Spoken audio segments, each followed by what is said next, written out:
आज से 31 साल पहले दैनिक नवज्योति नाम के अखबार में एक खबर छपी। खबर थी राजस्थान के अजमेर की, जिसमें बताया गया था कि राजस्थान के अजमेर में 100 से ज़्यादा लड़कियों का रेप किया गया और उसे बाद में ब्लैकमेल किया जा रहा था। अब उसी स्कैंडल को लेकर एक फिल्म आ रही है अजमेर 92। हालांकि इस फिल्म को टीजर के बाद ही बहुत ज़्यादा इस पर विरोध हुए कि इसे नहीं लाया जाए, क्योंकि बहुत लोगों को इससे बहुत ज़्यादा प्रॉब्लम थी। वो क्यों थी वो आपको सब समझ में आ जाएगी, और क्या इस फिल्म में सच्चाई दिखाया गया या नहीं दिखाया गया।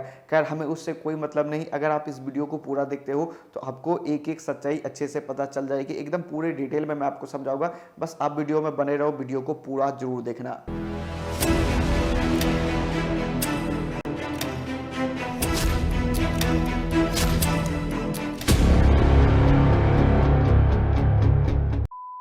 फिल्म के एक सीन में दिखाया जाता है कि एक आदमी ने अपने होने वाली बहू का फोटो एक दो पत्रकार को दिया और बोला कि पता करो कि क्या इसका रेप हुआ है या नहीं। हालांकि ऐसे सीन को देखकर हमें बिल्कुल यकीन नहीं होगा, लेकिन हैरानी की बात यही है कि ये एकदम बिल्कुल ट्रू स्टोरी पर बेस्ड है और एकदम ये सच्ची कहानी है। आइए शुरू से समझते हैं कि ऐसा क्यों हुआ और कैसे हुआ। इस कहानी की शुरुआत 1990 में ही हो गई थी और इसे शुरू किया था राजस्थान अजमेर शहर के सबसे अमीर और सबसे बड़े घरानों में गिने जाने वाले चिश्ती परिवारों के कुछ लोगों ने। आपको बता दूं, ये चिश्ती परिवार वही है जो अजमेर शरीफ दरगाह की देखभाल करते हैं। ये दरगाह के खादिमों में से है। चिश्ती परिवार में फारूक चिश्ती और नफीस चिश्ती की लाइफ कुछ सेलिब्रिटी से कम नहीं थी। एकदम बहुत ही बड़े लोग थे और बहुत ही ज्यादा अमीर लोग थे, और इनके साथ इनका पूरा गैंग चलता था। देखा जाए तो ये धार्मिक परिवार से आते थे, लेकिन फारूक चिश्ती पॉलिटिक्स में अपना करियर बनाना चाहते थे।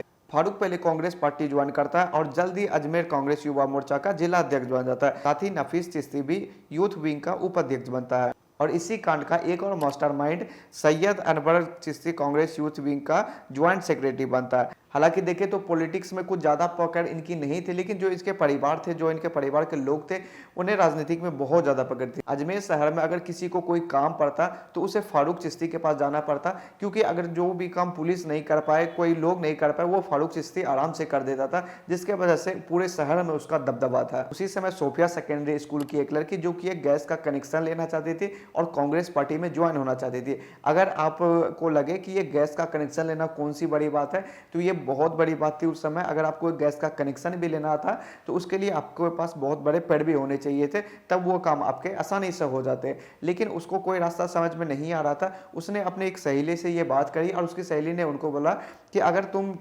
फारूक चिश्ती के पास लेकर जाते हो तो उसमें तुम्हारी वो जरूर मदद करेंगे और तुमको कांग्रेस पार्टी में भी ज्वाइन करवा सकते हैं। हालांकि उस लड़की ने भी फारूक चिश्ती का नाम बहुत सुना था, उस शहर में सभी लोग को उसके बारे में पता था, तो वो भी उसकी बात मान लेती है और उसके पास जाती है, मतलब फारूक चिश्ती के पास जाती है।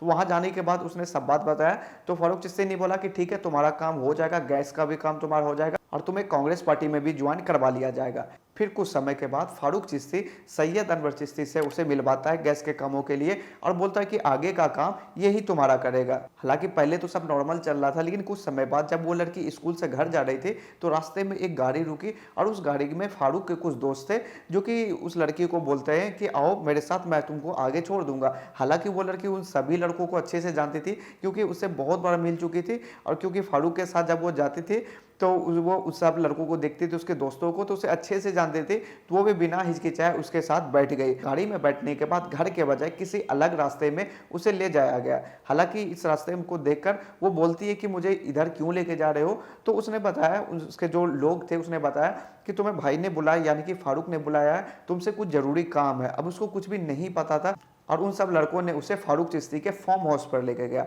अब फार्म हाउस पर जब लेकर गया तो वहां पर फारूक चिश्ती ने उसका रेप किया, साथ में उसकी कई न्यूड फोटो खींची और साथ में उसे एक धमकी भी दिया कि अगर तुमने कहीं भी मुंह खोला या किसी को भी बताया तो तुम्हें तो एक तो तुम्हारे परिवार को जान से मार दिया जाएगा और इस फोटो को बड़े बड़े पोस्टरों में बनवाकर शहर में छपवा दिया जाएगा। हालांकि वो लड़की किसी को कुछ भी नहीं बोली, क्योंकि वो बोलने के हालत में नहीं थी, वो पूरे मजबूर थी, क्योंकि अगर किसी को वो बताती तो उसके साथ और भी ज्यादा गलत हो सकता था। लेकिन कुछ टाइम बाद क्या होता है, ये चीज यहीं पे नहीं रुकती है। उस लड़की को फिर से बुलाया जाता है और इस बार उसके साथ गैंग रेप किया जाता है।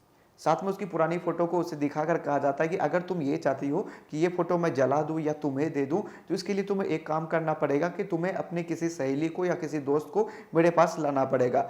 और वो कुछ कर भी नहीं सकती थी, क्योंकि वो इतना ज़्यादा मजबूर थी कि उसे ये काम करना पड़ा और वो अपनी एक सहेली को बहलाकर उसके पास लेके आती है वो फिर उसके साथ भी वही सेम सब कुछ करता है, उसके साथ भी रेप करता है और उससे भी यही बात बोला जाता है कि तुम भी अपने फ्रेंड को लेकर आओ, अपनी सहेली को लेकर आओ, और वो भी सेम यही काम करती है और धीरे धीरे ये सिलसिला चलता ही जाता है। कुछ समय बाद एक लड़की से शुरू होकर ये कहानी करीब 100 से ज़्यादा लड़कियों के साथ होने लगता है। हालांकि इस चीज़ के बारे में पुलिस को भी थोड़ी बहुत खबर मिली, लेकिन जैसे ही पुलिस शुरुआती जांच करी तो उसे पता चला कि शहर के जो सबसे अमीर लोग हैं, रसूखदार लोग हैं, वो इसमें शामिल है। तो इसके वजह से उन्होंने जांच करना छोड़ दिया। उन्होंने ये सही नहीं समझा कि अगर अभी मैं जांच कर लूँ, अगर अभी मैं कुछ एक्शन ले लूँ तो कम से कम सब कुछ ठीक हो जाएगा, आगे तो कुछ गलती नहीं होगा। लेकिन उसने ऐसा कुछ भी नहीं किया, क्योंकि उसे लगा कि अगर मैं ऐसा कुछ करूँगा तो जो लड़के थे, लड़के ज़्यादातर मुसलमान थे और जो लड़कियाँ थी वो ज़्यादातर हिंदू थी, तो देश में कोई विवाद ना हो और देश में कोई दंगा ना हो, इसके वजह से पुलिस मामला को रफा दफा वहीं पे कर देती है।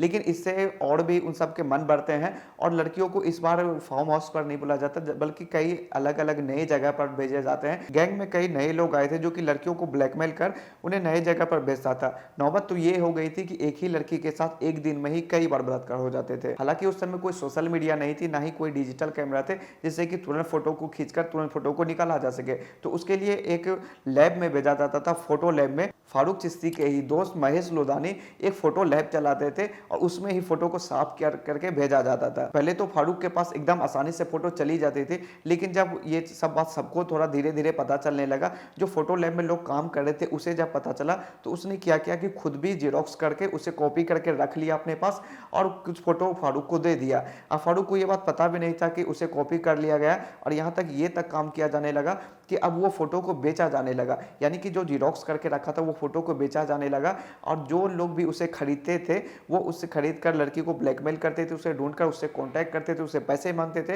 या उसके साथ वो रेप करते थे। आप समझ सकते हो कि उस समय उस सब लड़कियों की फोटो ऐसे बिक रही थी कि कोई भी उसे खरीद सकता था और उसे कांटेक्ट करके उसके साथ कुछ भी कर सकता था। और वही वहाँ पे होता था, जो भी इस चीज़ के बारे में जिसको भी पता था वो जाता और कहीं से भी फोटो मिल जाता। इतना आसानी से वो उपलब्ध हो गया था कि कोई भी उसे लेकर उसका मिसयूज कर लेता था। ये सब कुछ एक लूप की तरह फंस गई थी, मतलब लड़की, फोटो और फिर ब्लैकमेल। और धीरे धीरे ये नंबर 100-200 से बढ़कर 250 प्लस हो जाती है। आप यही सोचो, जब इतना आसानी से ये सब हो रहा था और पुलिस भी कुछ नहीं कर रही थी, तो ये तो और क्राइम आगे बढ़ रहा ही था। कुछ लोग तो ये भी बोलते कि 250 से 300, 300 से 400 भी लड़कियों के साथ ऐसा हुआ, क्योंकि ये करना बहुत ही ज्यादा आसान हो गया था। कोई भी लड़कियों को ब्लैकमेल करके ऐसा काम कर सकता था। पहले तो सोफिया सेकेंडरी स्कूल के लड़कियों के साथ ऐसा होता था, फिर सावित्री स्कूल के लड़कियों के साथ भी ऐसा होने लगा। अब ऐसा नहीं होता था कि सबके साथ ब्लैकमेल ही किया जाता था, कुछ लड़कियों को बाला फुसलाकर अपने प्यार के जाल में फंसाकर लाया जाता था, लेकिन सबके साथ काम वही होता था कि उसका फोटो खींच लिया जाता था और बाद में उसे ब्लैकमेल किया जाता, फिर उसे भेजा जाता कि अपनी सहेलियों को बुला। मतलब एक लूप की तरह सब कुछ फंस गई थी। और ये कहानी 1990 से 1992 तक चलता रहा। ये फोटो दैनिक नवज्योति के पास पहुंचता है, जिसे कि वो स्टार्टिंग में जांच करता है और उसे कुछ पता चलता है तो वो पुलिस के पास जाता है। नवज्योति के संपादक जो थे दीनबंधु चौधरी, वो काफ़ी कोशिश करते हैं कि किसी भी तरीके से इस चीज़ पर पुलिस एक्शन ले और इस चीज़ को रोका जाए, लेकिन पुलिस कोई भी एक्शन नहीं ले रही थी, क्योंकि उसके पास एक अलग प्रेशर था। पुलिस को ये लग रही थी कि ये मामला दंगे में बदल जाएगा और देश में शांति नहीं रहेगी। एकदम गलत था, जिसका कोई भी मतलब नहीं था। हाँ, दंगे होते या जो भी होते वो अलग बात थी, लेकिन जो सच था, जो इतने लड़कियों के साथ गलत हो रहा था, उसे भी तो सामने आना चाहिए। लेकिन पुलिस ने उसे पर कोई एक्शन नहीं लिया। और लास्ट में जो उसके संपादक थे दीनबंधु चौधरी, उन्होंने अपने पेपर में वो बात छाप दी। पेपर में बात जैसे ही छपी, कुछ लोगों ने उसे देखा और पुलिस वालों ने भी देखा, लेकिन उसके खिलाफ कोई भी एक्शन नहीं लिए, क्योंकि पुलिस का ये कहना था कि अगर अखबार में किसी का नाम अगर छप जाता है तो उसके वजह से मैं उसे अरेस्ट नहीं कर सकता जब तक कोई भी सबूत ना हो, जब तक कि कोई भी FIR ना करे। फिर नवज्योति ने 15 मई 1992 को एक खबर छापी। इस बार उस खबर में फोटो के साथ उसे छापा गया, जिसे देखकर सारे जनता भड़क गया और वो सड़क पे आ गए और शहर को बंद किया गया। लेकिन आपको ये बात जानकर हैरानी होगी कि पुलिस उस समय भी कुछ नहीं किया, क्योंकि कोई भी FIR अभी तक नहीं किया था। तो जब तक कोई FIR करता नहीं, तब तक उस पर पुलिस कोई भी एक्शन नहीं लेती। अब नवज्योति के अलावा वहां पर जो स्थानीय न्यूज़पेपर थी लहरों की बरखा करके, उसे मदन सिंह चलाते थे। अब उन्होंने भी इस खबर को छापना शुरू किया। हालांकि उस पर बहुत ज्यादा धमकियां आई। अब बहुत से पत्रकारों को बहुत ज्यादा धमकियां मिली, किसी पर हमला किया गया और इस पर एकदम साफ हट जाने को कहा गया। लेकिन मदन सिंह चाहते थे कि इन सब लड़कियों को इंसाफ मिले और इसके लिए उसे जो भी करना हो वो करते। और वही हुआ, कुछ दिन बाद मदन सिंह के ऊपर एक जानलेवा अटैक किया गया, उसे गोली मारी गई, लेकिन वो बच गया और उसे हॉस्पिटल में भर्ती किया गया। लेकिन कुछ समय बाद हॉस्पिटल जाकर उन लोगों ने उसे पूरे जान से मार दिया। इतना कुछ हो गया था तो करीब 30 लड़की ने एफआईआर करने के लिए रेडी हो गई, लेकिन उसे भी डराया धमकाया गया। जो एफआईआर करने गई उस पर भी कई सारे हमले किए गए और कई लड़कियां तो शहर छोड़कर चली गई, तो कोई वहां पर कुछ अटेंड करी ही नहीं। इसमें सिर्फ 2 लड़कियां बची और 30 मई 1992 को पहली एफआईआर दर्ज हुआ। लेकिन इसमें आपको यह बात जानकर हैरानी होगी कि उस एफआईआर में फारूक चिश्ती और नफीस चिश्ती का कोई भी नाम नहीं था। हालांकि बाद में जब जांच में पता चली तो फारूक चिश्ती, नसीब चिश्ती और सैयद अनवर को ही इस गेम का मास्टरमाइंड बताया गया, क्योंकि ये सब लोग स्टार्ट भी किए थे शुरू में। एफआईआर के बाद 12 लोगों के खिलाफ चार्जशीट जारी की, जिसमें कि 6 साल के सुनवाई के बाद 18 मई 1998 को करीब 8 लोगों को उम्र कैद की सजा हुई। उसमें कई लोग अभी भी फरार है, जिसमें नसीब चिश्ती को 2003 में पकड़ा गया। बाद में सुप्रीम कोर्ट ने उम्र कैद की सजा को कम कर दिया। फारूक चिश्ती ने एक होशियारी करी, उसने पागल बनने का नाटक किया और कोर्ट में यह साबित किया कि वो मेंटली फिट नहीं है, तो कोर्ट उसे सजा नहीं दे पाई। लेकिन 2007 में फारूक चिश्ती को उम्र कैद की सजा हुई। हालांकि 2013 में राजस्थान के हाईकोर्ट ने फारूक की सजा को कम करते हुए जेल से रिहा कर दिया, क्योंकि वो कोर्ट का ये कहना था कि फारूक ने काफ़ी सज़ा काट चुका है, तो अभी से जेल से रिहा कर दिया जाएगा। हालांकि अगर देखा जाए तो ये सब एकदम नहीं करना चाहिए था। उसे उम्र कैद की अगर सज़ा मिली तो उसे पूरे उम्र जेल में रहना चाहिए था। आपको जानकर ये भी हैरानी होगी कि अभी भी कोई भी लोग जेल में नहीं है, सब लोग जेल से बाहर बेल पर घूम रहे हैं। हालांकि अगर हाईकोर्ट के रिकॉर्ड को देखें तो उसमें सिर्फ 16 लड़कियों को विक्टिम बताया गया कि सिर्फ 16 लड़कियों के साथ ये हुआ, क्योंकि ज़्यादातर लड़कियां शहर छोड़ दी थी और कोई इन सब चक्करों में पड़ना नहीं चाहता था। बहुत लोग इससे आगे बढ़ गए थे। उस समय बाद 6 लड़कियों ने सुसाइड वगैरह भी कर लिया। अब उस शहर की हालत यही हो गई थी जो कि फिल्म के स्टार्टिंग में दिखाया जाता था। कोई उस शहर के लड़कियों से शादी नहीं करना चाहते थे, ना ही उस स्कूल से वापस आई किसी लड़कियों को अपने घर में जगह देना चाहते थे, क्योंकि सबको लगता था कि ये अगर उस स्कूल से आई है, उस शहर से आई है, तो हो सकता है कि इस लड़की के साथ भी रेप हुआ हो और ये भी वो विक्टिम हो गई। तो इसके वजह से बहुत ज़्यादा आगे प्रॉब्लम आई कि पुलिस चाहती, पुलिस सही समय पर एक्शन ले लेती तो ये सब काम आगे नहीं होता और ये काम बहुत पहले ही रुक जाता। लेकिन ऐसा नहीं हुआ, बहुत ज़्यादा लापरवाही की गई और वो जो बड़े लोग थे, बड़े लोग मैं क्या ही मैं उसको बोलूँ, उन सब लोगों के चक्कर में इतना सारा कहानी हो पाया और कई सारी लड़कियों की जान चली गई और कई सारी लड़कियों की समाज में कोई भी इज्जत नहीं रही। मैंने जो ये आपको बताया जितनी भी कहानी, ये एकदम ट्रू स्टोरी है और इसी पर बेस्ड मूवी आ रही है अजमेर 92।